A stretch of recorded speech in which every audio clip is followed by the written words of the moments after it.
The request, and for those who know the poem, As With Most Men, really just real quick for what it is, because I never, I just share the poem most times, was we all want to make the world better. I mean, we're in this place, and I realize that for some of us, the way we get taught that we make the world better is by speaking about people's struggles that are not our own.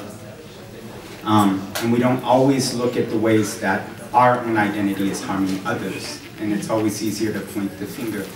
And so it was a piece really looking at, specifically in the US, sexual violence and gender, and just what it means in these days and times as a young boy growing up, where I learned what it meant to be a man, and all the different ideas I was getting from different places, and just trying to make sense of it, and realizing that my contribution to ending sexual violence and creating a more gender justice world was not just to speak about the realities of, like, it's this idea of, like, people going to our hoods and being like, yo, did you know that you're poor? It's like, well, yeah, son, I didn't need you to come here and tell me that. I needed you to come here and help me change that. I don't need people sharing statistics. I need people sharing ideas of, like, how to actually alter our reality. And so for me, this was my first contribution to just a wake-up call for myself and for others.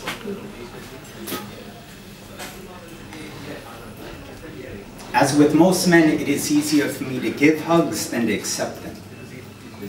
Lest the truth be known that men are nothing more than emotional skyscrapers built with glass infrastructure spray painted the color of steel and nicknamed strength strange. Isn't it what walking contradictions are we called men?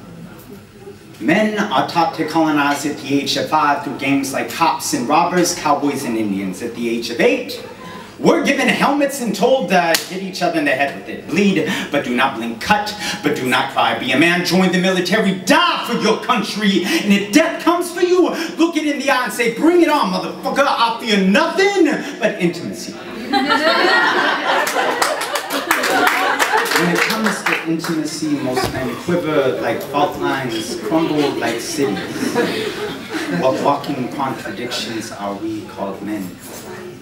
Men sign peace accords while abusing their wives, accept the Nobel Peace Prize and reduce health care, pledge to rid the world of terrorism while simultaneously denying government aid to any country that defends a woman's right to choose. During the 1970s, the US government forcibly sterilized an estimated 50% of the indigenous population of America's Midwest, telling them the process was reversible. Can you say biological terrorism, bio meaning life, meaning body?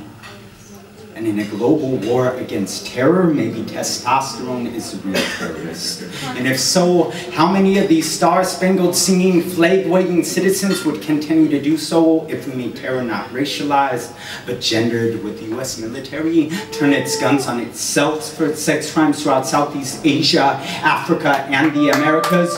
Would MTV be firebombed for its objectification, hypersexualization of women of color bodies? Would we stop looking towards the Muslim world for misogyny, turn our sights to Madrid, London, Montreal, New York, Los Angeles? And now I understand my sisters when they say every woman has a story that's been told, a maximum of one soul, maybe less, and that is why you will never hear me call a woman slut, bitch, dyke, or cunt, no matter what she does, because I do not blame her. I blame the men who have emotionally and physically raped her. I blame these corporations through images, tell her how much they hate her. I put my arms on her shoulder, tell her how grateful I am to God that she created her. Men, take note, this is how we give love. This is how we receive hugs. Press flesh to flesh till egos deflate like oxygen, till flesh crumbles like emotional origami.